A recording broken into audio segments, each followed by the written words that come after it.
Hey everyone, it's Miss Rachel. Today we're going to continue what we were talking about last week with how you can use art for self-care. First, we're going to recap what we went over last week just as a refresher. And then today we are going to go over 2 ways of how you can use art for self-care. So like I said, I just want to recap what we talked about last week. I talked about 5 points of why art and self-care are good to use, and just ways that you can do that.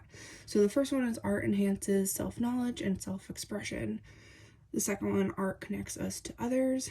Third, art takes us outside of the limits of our bodies. Fourth, art can help us focus on the process rather than the product. And then 5, you gotta start small and have fun.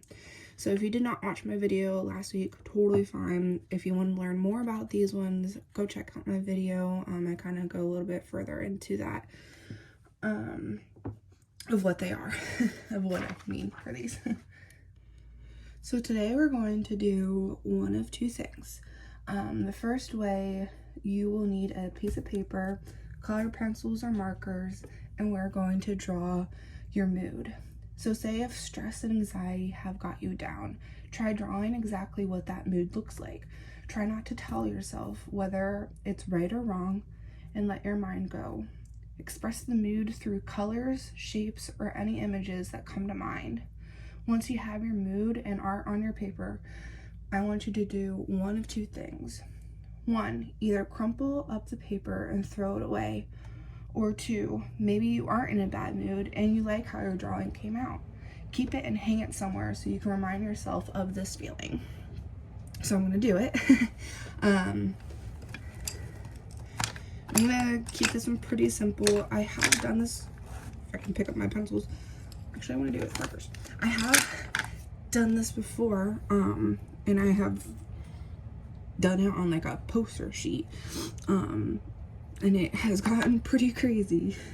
But today, I'm gonna keep it just simple for you guys. And again, this is mainly gonna just be scribbles, I feel like. I don't really feel like actually drawing something. If you do, like I said, go for it.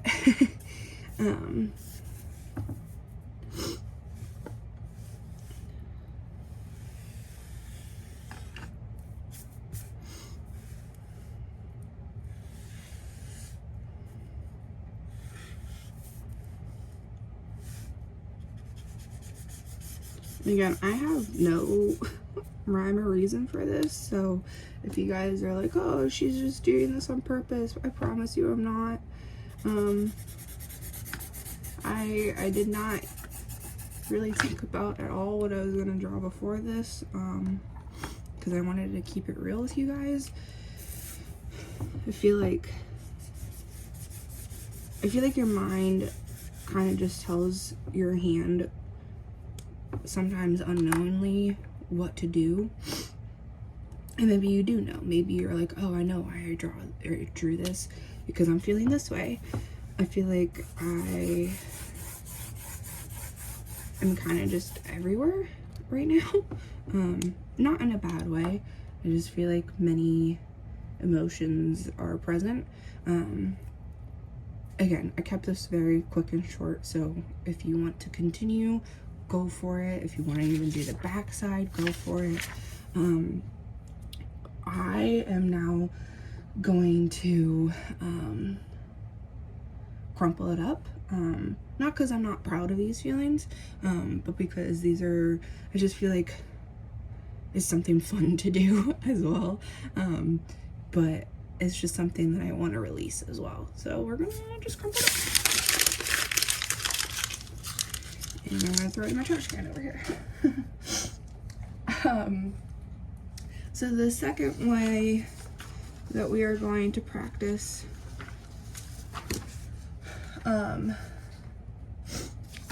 self-care with art is, if you have ever heard of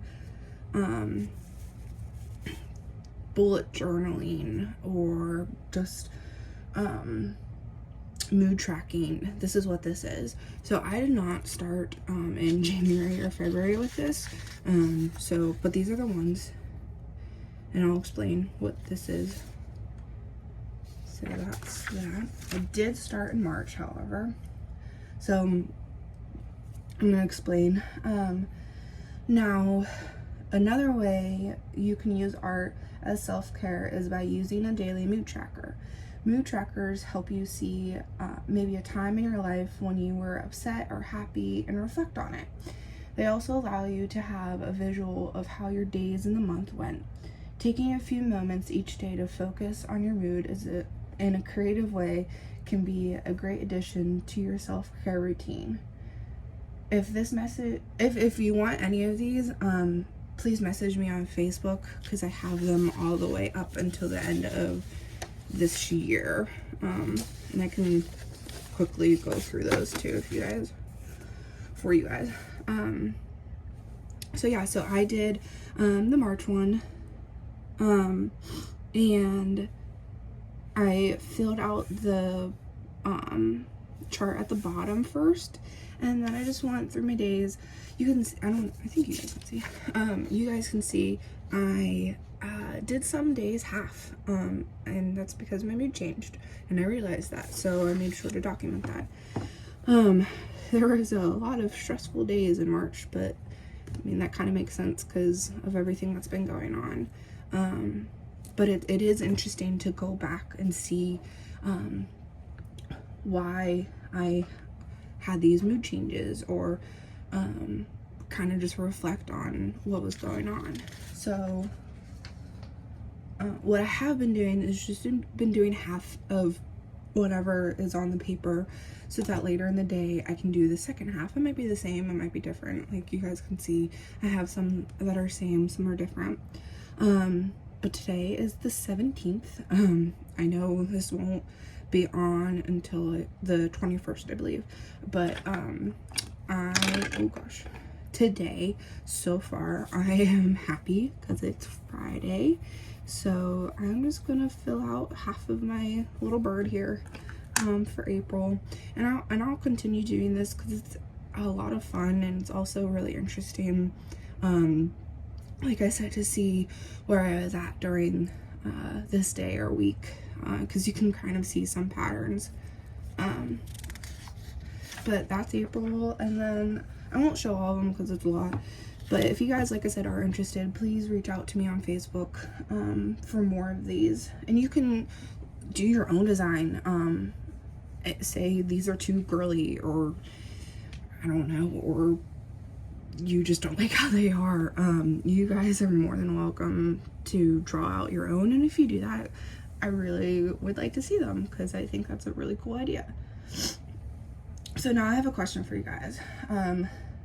What was one way we practice self-care with art today?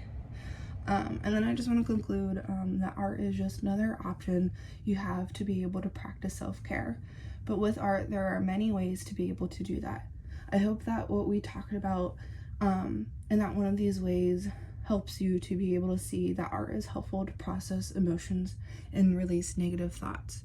And that, again, it's a great way to practice self-care and incorporate it into your daily routine. All right, I hope you guys enjoyed. Bye.